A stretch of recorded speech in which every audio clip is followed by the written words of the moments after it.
ओम शांति। 29 जून 2026 के बाप दादा के मधुर महावाक्य हैं। बाबा कहते हैं कि खुशबू फैलाने वाले बच्चों की निशानी क्या हो। जो खुशबू फैलाने वाले बच्चे होंगे उनकी निशानी होगी वो बाप समान होंगे और अनेक आत्माओं को बाप समान बनाने की सेवा करेंगे। वो परवाने बन समा पर फिदा होने वाले, फेरी लगाने वाले नहीं होंगे। तो चलिए आज 29 जून के बाप दादा के मधुर महावाक्य सुनते हैं। मुरली की हेडलाइन है, मीठे बच्चे अपने को आत्मा समझ आत्मा से बात करो तो फूल में खुशबू आती जाएगी, देह अहिमान की बदबू निकल जाएगी। आज का प्रश्न है, अपनी खुशबू चारों ओर फैलाने वाले सच्चे फूल व परवाने कौन है? उत्तर है, सच्चे फूल वह हैं जो अनेकों को आप समान खुशबूदार फूल बनाते हैं। श्रीमत पर चल समा पर जल मरने वाले अर्थात पूरा पूरा बलिहार जाने वाले, जीते जी मरने वाले सच्चे परवानों की व ऐसे फूलों की खुशबू स्वतः ही चारों ओर फैलती है। गीत है, महफिल में जल उठी समा परवाने के लिए, प्रीत बनी है इस दुनिया से मर जाने के लिए। ओम शांति। जैसे परवानों ने गीत सुना, परवाने कहो व फूल कहो बात एक ही है। आज बाबा बच्चों को टाइटल दे रहे हैं कि परवाने कहो फूल कहो बात एक ही है। बच्चे समझते हैं हम सचमुच में परवाने बने हैं या फिर सिर्फ फेरी पहनकर चले जाते हैं, समा को भूल जाते हैं। हर एक को अपनी दिल से पूछना है कि हम कहाँ तक फूल बने हैं और ज्ञान की खुशबू फैलाते हैं। अपने जैसा फूल किसको बनाया है यह तो बच्चे जानते हैं। ज्ञान का सागर बाप है, उनकी कितनी खुशबू है। जो अच्छे फूल व परवाने हैं उनकी जरूर अच्छी खुशबू आएगी। वह सदैव खुश रहेंगे, औरों को भी आप समान फूल व परवाने बनाएंगे। फूल नहीं तो कली बनाएंगे। पूरे परवाने वह हैं जो जीते जी मरते हैं, बलि चढ़ते हैं अथवा ईश्वरी औलाद बनते हैं। कोई साहूकार किसी गरीब के बच्चे को गोद में लेते हैं तो बच्चों को उस साहूकार की गोद में आने से फिर वही माँ बाप याद आते रहते हैं और गरीब की याद भूल जाएगी। जानते हैं कि हमारे माँ बाप गरीब हैं, परंतु याद साहूकार माँ बाप को करेंगे। जिससे धन मिलता है, साधु सन्यासी आदि हैं, वह साधना करते हैं मुक्ति धाम में जाएं। सब मुक्ति के लिए ही पुरुषार्थ करते हैं, परंतु मुक्ति का अर्थ नहीं समझते हैं। कोई कहते हैं ज्योति ज्योत समाएंगे, कोई समझते हैं पार निर्माण जाते हैं। निर्माण धाम में जाने को ज्योति में समाना या मिल जाना नहीं कहा जाता है। तुम समझते हो हम दूर देश के रहने वाले हैं, इस गंदी दुनिया में रहकर क्या करेंगे। बच्चों को समझाया है, जब कोई से मिलो तो यह समझाना पड़े कि यह बना बनाया ड्रामा है। सतयुग त्रेता द्वापर कलयुग फिर संगम युग, यह भी समझाया है सतयुग के बाद त्रेता का संगम होता है। वह युग फिरता है और यह कल्प फिरता है। बाप युगे युगे नहीं आते हैं जैसे मनुष्य समझते हैं। बाप कहते हैं जब सब तमो प्रधान बन जाते हैं, कलयुग का अंत होता है, उस कल्प के संगम पर मैं आता हूँ। युग पूरा होता है तो कलाएं कम होती हैं। यह तो जब पूरा ग्रहण लग जाता है तब मैं आता हूँ। मैं युगे युगे नहीं आता। यह बाप बैठ परवानों को अर्थात आत्माओं को समझाते हैं। परवानों में भी नंबरवार हैं। कोई तो जल मरते हैं, कोई फेरी पहन कर चले जाते हैं। श्रीमत पर तुम ही जल सकते हो अर्थात चल सकते हो। अगर कहाँ भी श्रीमत पर ना चले तो माया पिछाड़ती रहेगी। श्रीमत का बहुत गायन है। श्रीमत भागवत गीता कहा जाता है।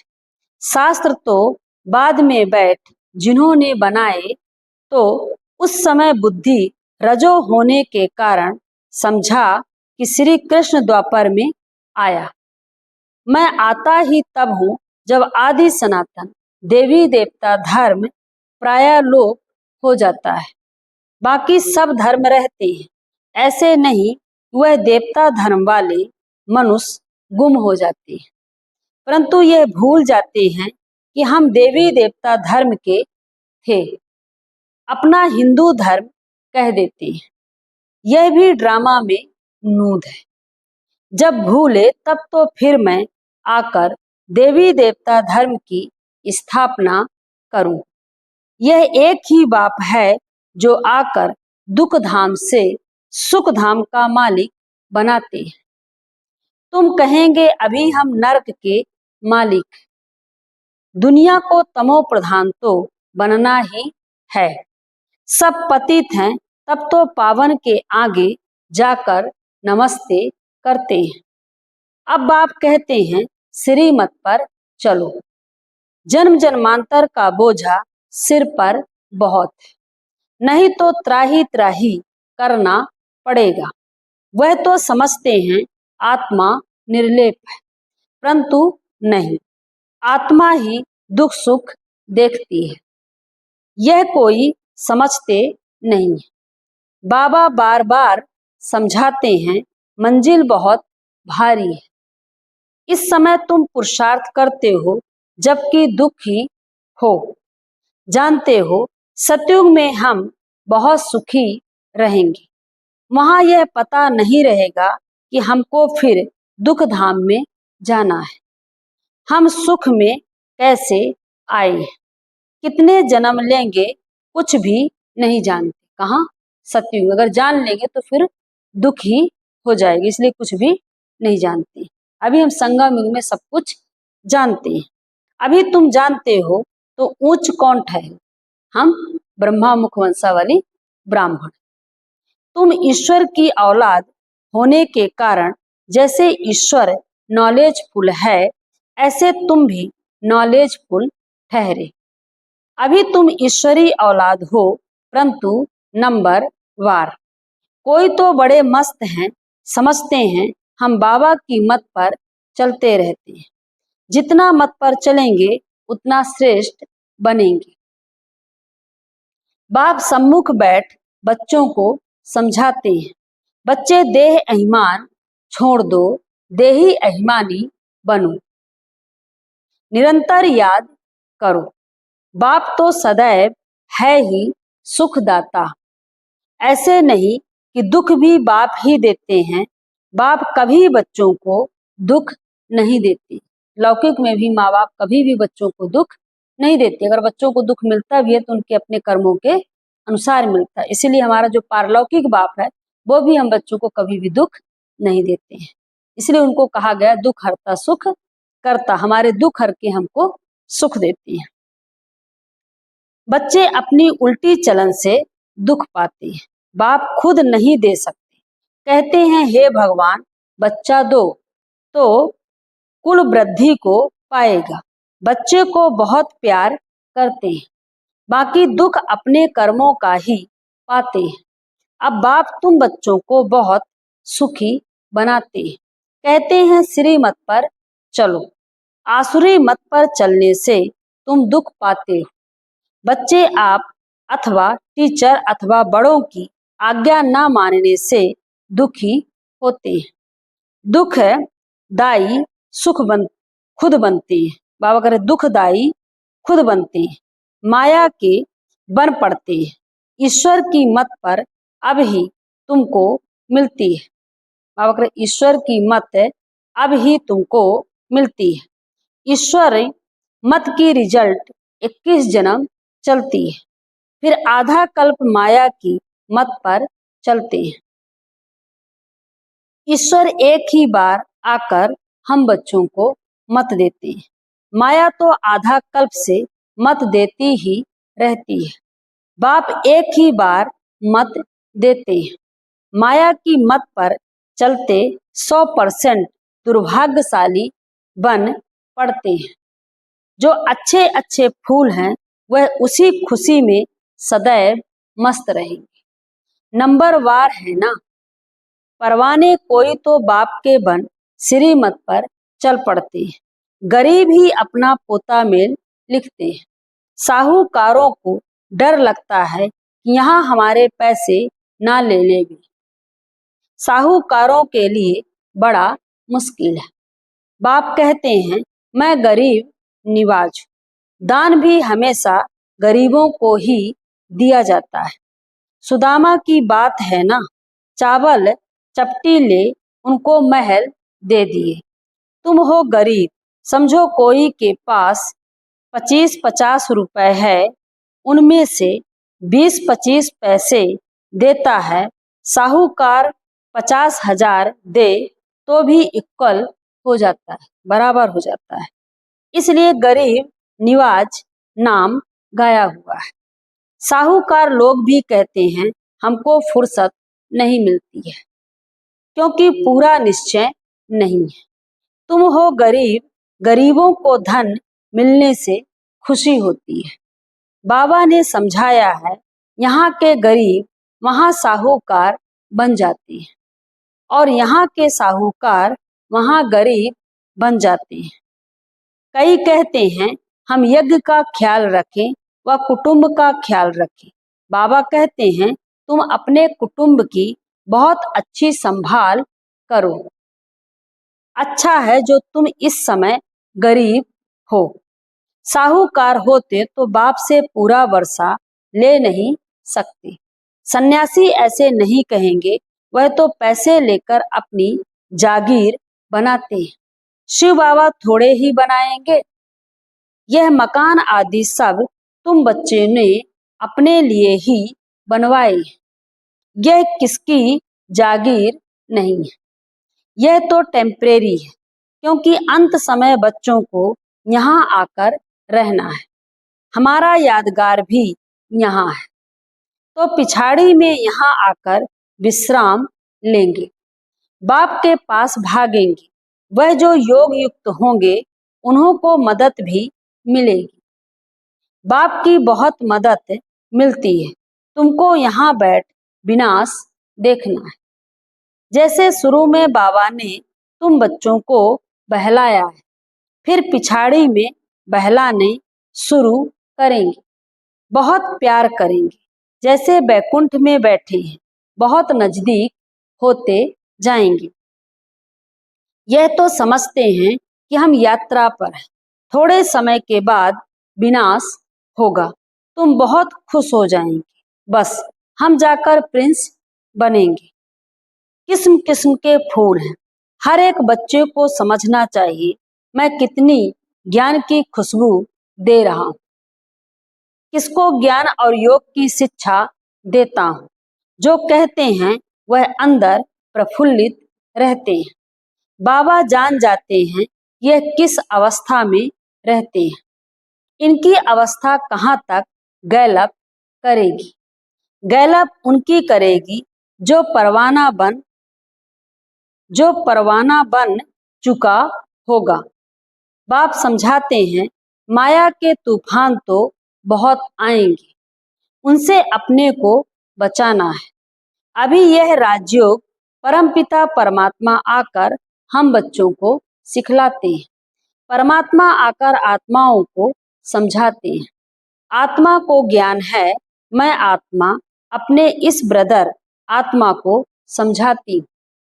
जैसे परमात्मा बाप हम आत्मा बच्चों को समझाते हैं। हम भी आत्मा हैं, बाबा हमको सिखलाते हैं। हम फिर इन आत्माओं को समझाता हूँ, परंतु यह आत्मापन का निश्चय न होने से अपने को मनुष्य को ही समझाते हैं। मैं परम आत्मा तुम आत्माओं से बात करता हूँ, तुम आत्मा को सुनाते हो। ऐसे तुम देही अभिमानी होकर किसको सुनाएंगे तो वह तीर झट लगेगा।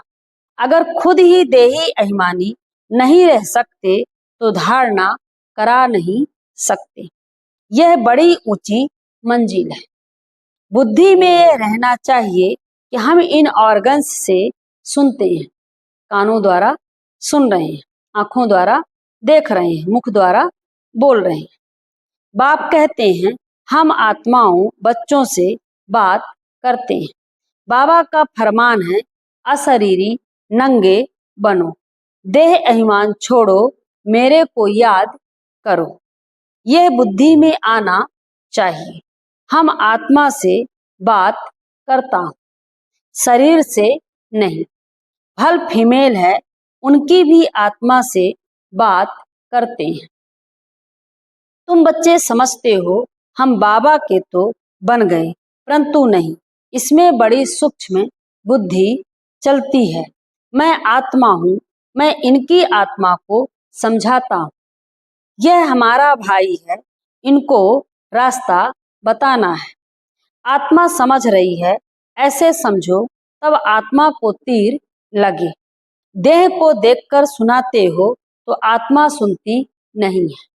पहले यह वार्निंग दो कि मैं आत्मा से बात करता हूँ। आत्मा को ना तो मेल ना फीमेल कहेंगे। आत्मा तो न्यारी है, मेल फीमेल शरीर से नाम पड़ता है।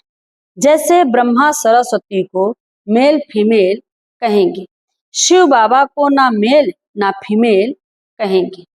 तो बाप आत्माओं को समझाते हैं। बड़ी मंजिल है, पॉइंट बड़ी कड़ी है। आत्मा को इंजेक्शन लगाना है, तब देह अभिमान टूटता है, नहीं तो खुशबू नहीं आएगी, ताकत नहीं रहेगी। बात बहुत छोटी है, हम आत्मा से बात कर रहे हैं।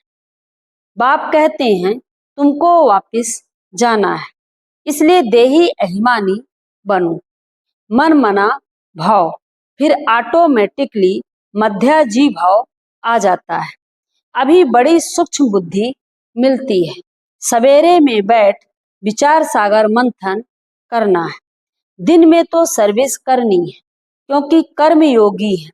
लिखा भी हुआ है नींद को जीतने वाले बनो, रात को जागकर कमाई करो। दिन में तो माया का बड़ा बखेरा है, अमृत वेले वायुमंडल अच्छा है। बाबा को यह तो लिखते नहीं कि फलाने टाइम पर उठकर विचार सागर मंथन करते हैं। बड़ी मेहनत है, विश्व के तुम मालिक बनते हो, यहाँ तो हद के मालिक हो। पानी की हद पर भी कितना झगड़ा चलता रहता है, दुश्मनी लगी पड़ी है। आपस में एक दो को ब्रदर्स समझते नहीं, सिर्फ ऐसे ही कह देते हैं कि हम सब एक हैं। एक तो हो न सके, अनेक आत्माएं हैं, सबका अपना अपना पार्ट है। तुम यहाँ बैठे हो, कल्प पहले भी बैठे होंगे। पत्ता हिला ड्रामा अनुसार, ऐसे नहीं पत्ते पत्ते को परमात्मा हिलाते हैं। ऐसी ऐसी बातें समझकर फिर समझाओ। हर एक समझ सकते हैं कि हम परवाना बने हैं। हम बाबा की मत पर चलते रहते हैं, फालतू बातें तो नहीं करते हैं। कहाँ अपना पैसा पाप की तरफ तो नहीं लगा रहे हैं। अच्छा, मीठे मीठे सिकिलधे बच्चों प्रति माता पिता बाप दादा का याद प्यार और गुड मॉर्निंग। रूहानी बाप की रूहानी बच्चों को नमस्ते। हम रूहानी बच्चों की रूहानी माता पिता बाप दादा को याद प्यार, गुड मॉर्निंग, नमस्ते नमस्ते नमस्ते बाप दादा। थैंक यू बाबा, शुक्रिया बाबा, शुक्रिया। धारणा के लिए मुख्य सार है, फर्स्ट पॉइंट है स्वयं को आत्मा समझ आत्मा से बात करनी है। देही अभिमानी बनकर सुनने सुनाने से धारणा अच्छी होगी। सेकंड पॉइंट, नींद को जीतने वाला बनना है, रात को जागकर कमाई करनी है, विचार सागर मंथन करना है, किसी भी फालतू बातों में अपना समय नहीं गंवाना है। आज का वरदान है, तपस्या द्वारा अपने विकर्मों व तमोगुण के संस्कारों को भस्म करने वाले तपस्वी मूर्त भव। वरदान का विस्तार है, जैसे अभी ईश्वरी पालना का कर्तव्य चल रहा है, ऐसे लास्ट में तपस्या द्वारा अपने विकर्मों और हर आत्मा के तमोगुणी संस्कार व प्रकृति के तमोगुण को भस्म करने का कर्तव्य चलना है। इसके लिए सदा एक रस स्थिति के आसन पर स्थित हो अपने तपस्वी रूप को प्रत्यक्ष करो। आपकी हर कर्मेंद्री से देह अभिमान का त्याग और आत्म अभिमानी बनने की तपस्या प्रत्यक्ष रूप में दिखाई दे। आज का स्लोगन है, संस्कारों की टक्कर से बचने के लिए बालक और मालिकपन का बैलेंस रखो। संस्कारों की टक्कर से बचने के लिए बालक और मालिकपन का बैलेंस रखो। आज के अव्यक्त इशारे हैं, सदा हर्षित रहने के लिए अपनी नेचर को सरल बनाओ, सहनशील बनो। बाप को भोलानाथ कहते हैं, लेकिन ऐसा भोला नहीं है जो सामना ना कर सके। भोलानाथ के साथ साथ ऑलमाइटी अथॉरिटी भी है। आप भी अपने शक्ति स्वरूप को भूल सिर्फ भोले नहीं बनना, नहीं तो माया का गोला लग जाएगा। ऐसे शक्ति स्वरूप बनो जो माया सामना करने के पहले ही नमस्कार कर ले। बहुत सावधान, खबरदार, होशियार रहना। ओम शांति। चैनल पर बने रहने के लिए धन्यवाद। मुरली अंत तक सुनने के लिए साधुवाद। चैनल को लाइक, शेयर और सब्सक्राइब करने का सहयोग अवश्य करें। धन्यवाद। ओम शांति।